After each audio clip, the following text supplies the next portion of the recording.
What's going on, guys? So, you've got a kid's bike and you're kind of bored, right? Well, you could build a little something like this.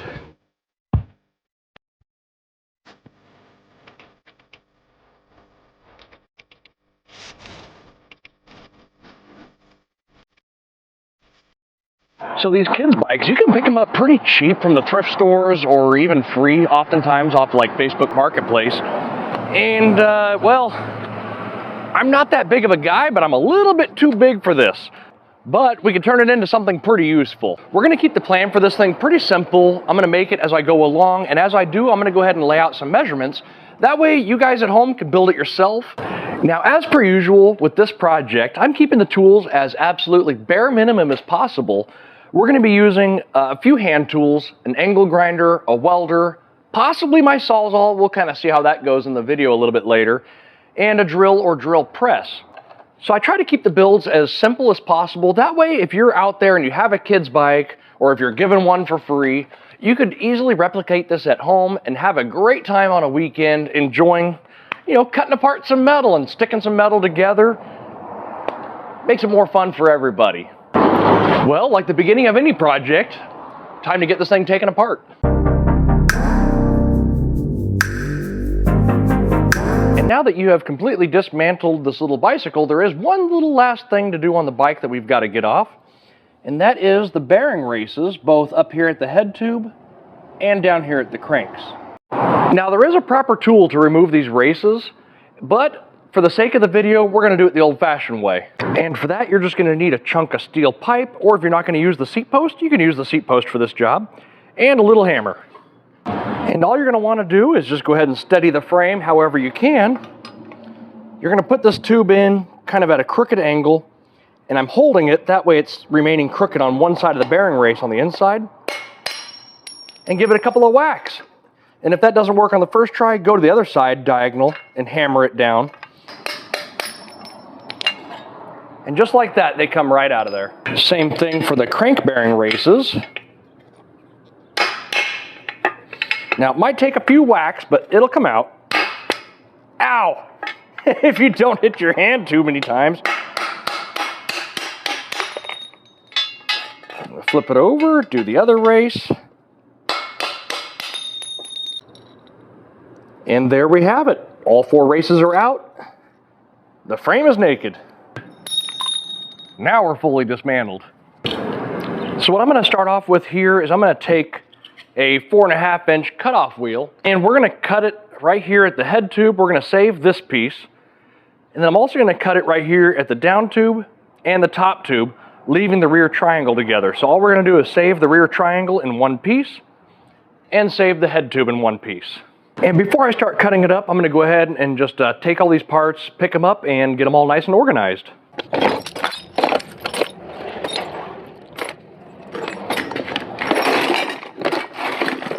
Dang it. All right, now we're going to go ahead and cut this frame into pieces like it's our last resort. Did anyone get the Papa Roach reference? All right, let's safety goggles, safety slippers.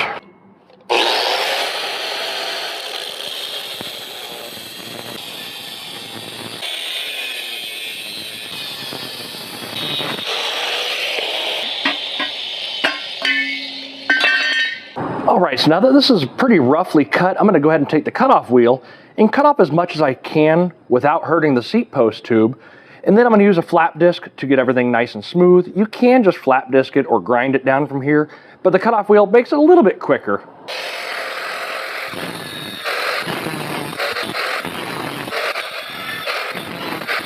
Now it's flap disc time.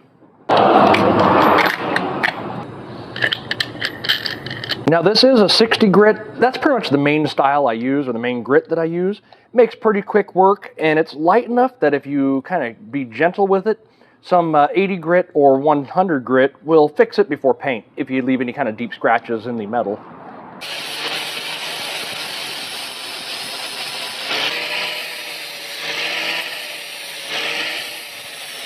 And just like that, where the down tube was is all nice and cleaned off. Where the top tube was is all nice and cleaned off. And it's been flap disced. That way you have some nice metal to work with. And And sometimes if you throw a flap disc at the project hard enough, sometimes it'll take care of itself, just like this. All right, it worked. And now that we've got the rear triangle all cleaned up and the head tube all cleaned up, you might be asking yourself, what do we do next? Well, the next part's real easy. We're gonna go to your back garage, look down inside the weeds, and go find a piece of metal to use as the bridge between these two parts.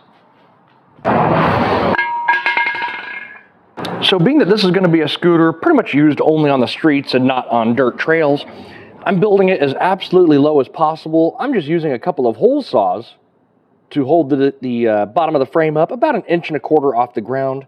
And what we're gonna have to do is just figure out how to cut the end of this tube here so it fits up nicely all up against there. And we will have to build a small bridge right here, but that's okay. That's where the back of the deck is gonna kind of come up and wrap around. But we're gonna attach it something like that.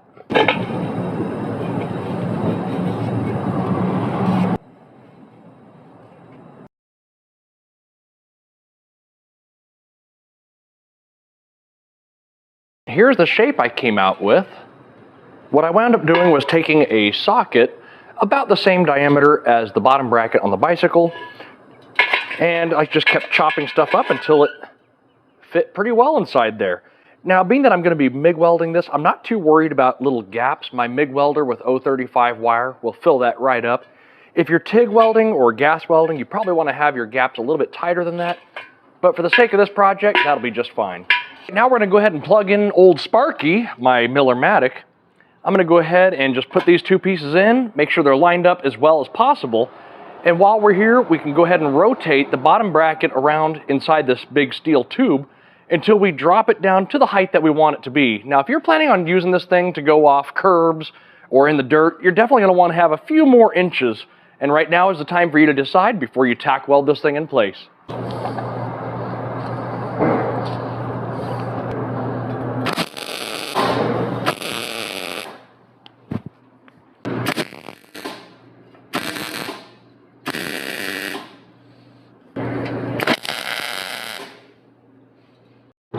Now you'll see right here, I did cut out just a little bit more than I needed to, but that's okay because that's where our gusset's gonna go.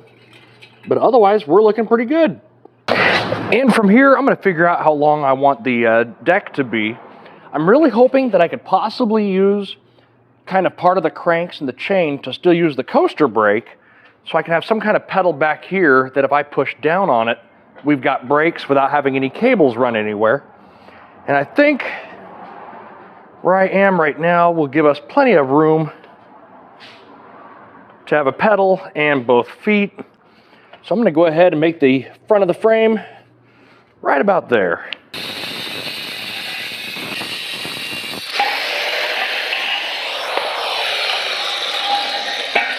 Now that the frame has been cut, you can either use the rest of the tubing that you have to make yourself a nice neck that goes up, or for a few dollars more, just to add a little bit of curvature to the device here, you can get yourself a nice 45-degree bend. These are sold on Amazon. You can get them at O'Reilly's, Reeby's, etc.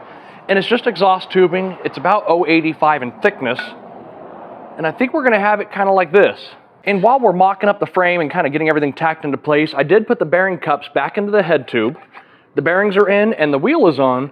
That way we can have the back wheel on the frame on the back. This is towards the front. And we can set up the amount of rake that we want and how high up or down the frame is going to be. For a scooter like this, I'm going to go pretty steep on the head tube angle. That way you're not really leaning back on the handlebars. Roughly 75, 77 degrees, I think is what I'm shooting for. All right, so now that we have the back wheel on the back and the front wheel on the front, I'm going to go ahead and just start kind of eyeballing where I want this to be. Now, I do want this wheel to be tucked up as close as possible to here. You really don't want it sitting that far out because then you'll have a whole bunch of leverage that wants to yam this tube. So I'm going to cut this bottom of the tube is actually almost the right length. I just need it to tilt forward. So we're only going to cut maybe a 10-degree slice out. And then from there, I can go ahead and make my cut right here, fish mouth this, and that's where the head tube is going to be. And then after that, we're going to take some of the old frame pieces and make a gusset here and make a gusset right here.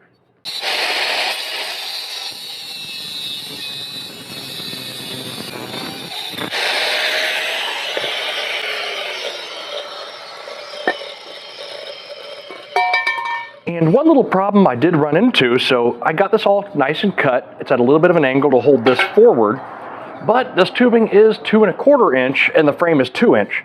So I'm gonna go ahead and take this in a vise and just pinch it down a little bit, which actually might work out okay because as we pinch it, it's gonna elongate this just a little bit, which means we'll have a little bit more metal to bite. Now what I am digging out right now is my old wooden jawed vise. And the only real reason for that is that first off, I don't want to mar up the metal too much, but secondly, I want to start clamping it up here. That way the whole tube kind of slowly turns into a little bit more of an oblong shape. All right, and you can't really tell much of a difference, but there we are. We're a little bit oblonged and ready to weld it on, I believe. I did take a flap disc to this area here, along with the bottom of this tube. And right now, I'm just going to tack weld it somewhere, probably right on the edge. That way I could look at it from the front and back to make sure that everything's all nice and straight.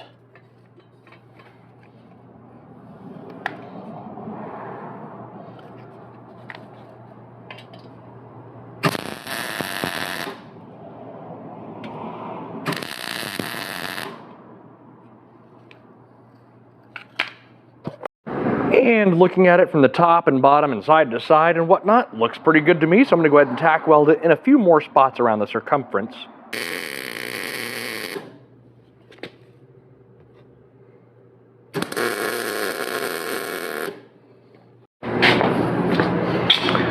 Where'd my Sharpie go? Oh, there's my Sharpie. All right, now the next thing I'm going to do is I'm going to go ahead and get this front wheel as close as possible to the frame. I'm going to leave about maybe 1/2 inch.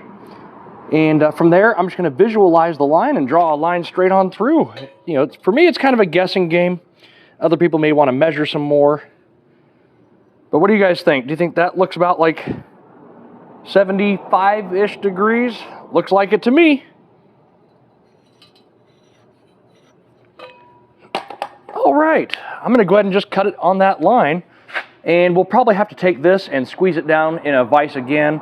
You could also just use a hammer on both sides, no big deal. But 2 1/4 inch tubing going to 1 1/4, we're gonna have to give it a pretty good squeeze. So what I'm gonna do is I'm gonna go ahead and squeeze this down, and then I'm gonna put my fish mouth in it. That way, if this is like the head tube here, it recesses into there. But we gotta give it a squeeze first. All right, now that the stem here, or whatever you wanna call it, has been squeezed down, this is about 1/8 of an inch on each side wider than the head tube, but that's okay because I'm going to tack weld it top and bottom and then lightly massage these in with a hammer. So for now, I'm going to go ahead and take the flap disc and carve out a couple of fish mouths. Well, bada boom, bada bing. She fits right in there with pretty good tolerances.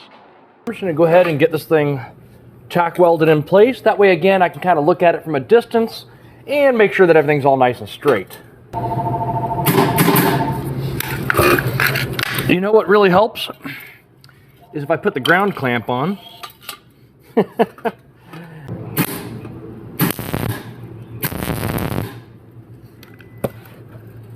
after just a little bit of measuring and eyeballing, everything looks good and straight. So at this point, I'm going to go ahead and just take out the fork, the front bearing races, the rear wheel, and I'm going to go ahead and get this all welded up. And then we're going to figure out the brake situation.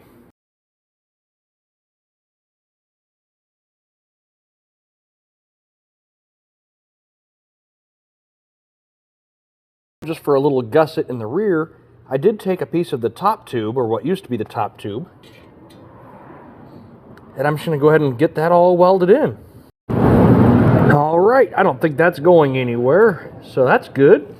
I may do one in the front here. I'm not too sure yet. It feels pretty solid, so I'm not too worried about it. So now what I think I'm going to do is I'm going to go ahead and put the crank bearings and the cranks back in, put the wheel back on, and see if I can figure out something on how to make the cranks work and utilize the coaster brake. If that does seem to work out, then I can go ahead and just cut off the little V-brake mounts in the back. So what I'm thinking is this. I might either A, try to take the stud and all the metal out of a pedal and put it here, or just buy a nice longer grade 8 bolt with some kind of like small roller on it. I just have this bolt here just for, you know, the looks of it. And what we're gonna do, I think I'm gonna go ahead and take this old coaster brake arm, weld it somewhere here on the cranks. That way, when you push down on the pedal, that arm goes forward, and with the chain under here, that'll make the sprocket go backwards, thus making the brakes engage, brakes disengage, brakes engage, brakes disengage. And I may have to put a small spring somewhere, but I think that's gonna be a good way to do it, and have a foot brake here in the back. So with the brake pedal all the way forward until it just about hits the frame, I'm gonna go ahead and mark where I want that arm to be. So it'll be pointing right about there. So in the up position, it should be right back there somewhere. And I think that'll work. And just to kind of adjust the pedal height, we can always move this back wheel forward and backward, and that'll give us kind of where this pedal's gonna be. And I think this is gonna work. So I did leave the little pin inside the chain link. I think I could press it through. And I did weld the other side of the chain onto the sprocket, but I think it's gonna work. I think we have ourselves a foot pedal. And like I said, I might require a little spring to help kind of pull it back, because even with it just resting on there, there's a little bit of drag, you know, more noticeable than if I'm not dragging on it.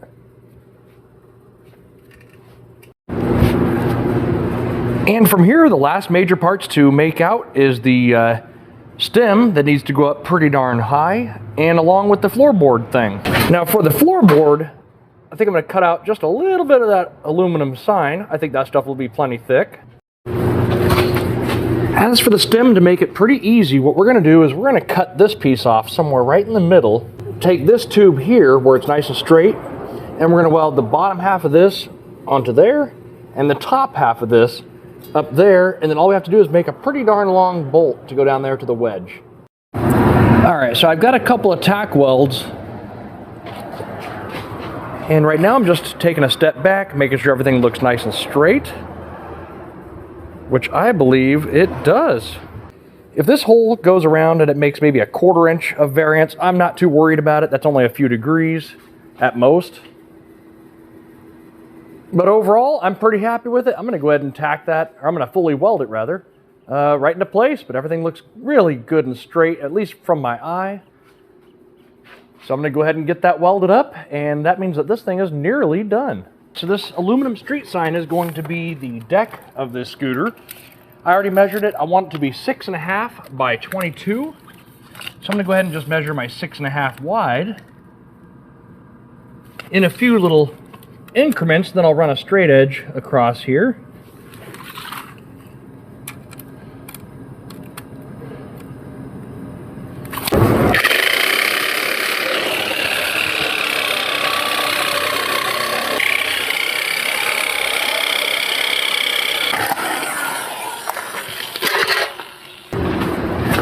All right, with a few cuts and some slight modifications, this now fits exactly where it needs to.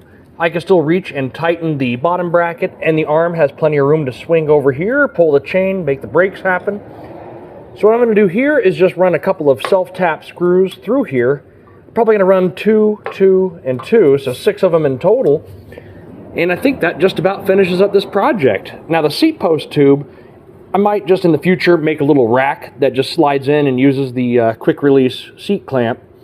But that'll be something for the future. That's something I could always build here, take home, and put on the scooter and ride away. Well, I'm going to go ahead and get this thing all dismantled, and let's get it in paint.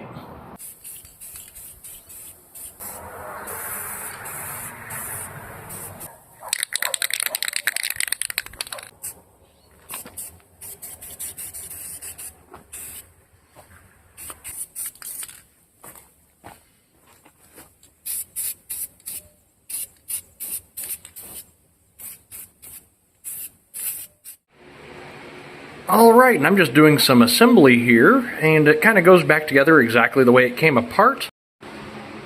And instead of spending like $50, $60 on a folding bike stem, all I did was I took some 5/16 steel rod and lengthened the bolt that goes down to the little stem wedge, and I welded a little T-handle to the top, so all you have to do is just kind of tighten it by hand, and it's good to go, and it fits back in the trunk of a car when it's taken off. Now as for the brakes, I just wound up using an old axle from another wheel and a peg, That goes through the cranks backwards like you see, and the chain wraps around at the bottom of the sprocket. And there we have it. We've got brakes that you just smash down on with your foot, and it works out really well. But on this kind of build, if you wanted to run the V-brakes and get a cable long enough, it would work out just fine. The other thing, too, is that the seat post tube can go back in. That way you can put one of those little racks that clamps onto a seat post back here. But a really, really simplistic build. And as far as the measurements go, measuring from just about the center of the crankcase to the front of the frame, it looks like you're going to need about 23 inches of tubing. That'll get you just a little bit extra. So 23 inches of 2x2 tubing. You'll need roughly 11 inches of tubing to extend the handlebar stem. And this tubing here is about 1 inch inside diameter. I think it's really closer to 7/8. But anywhere close, when you weld it, it'll be just fine.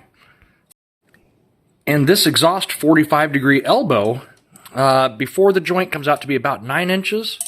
And after the joint to the middle of the head tube is about 5 1/4. And if you build yours with similar measurements to mine, the deck itself is 22 inches long.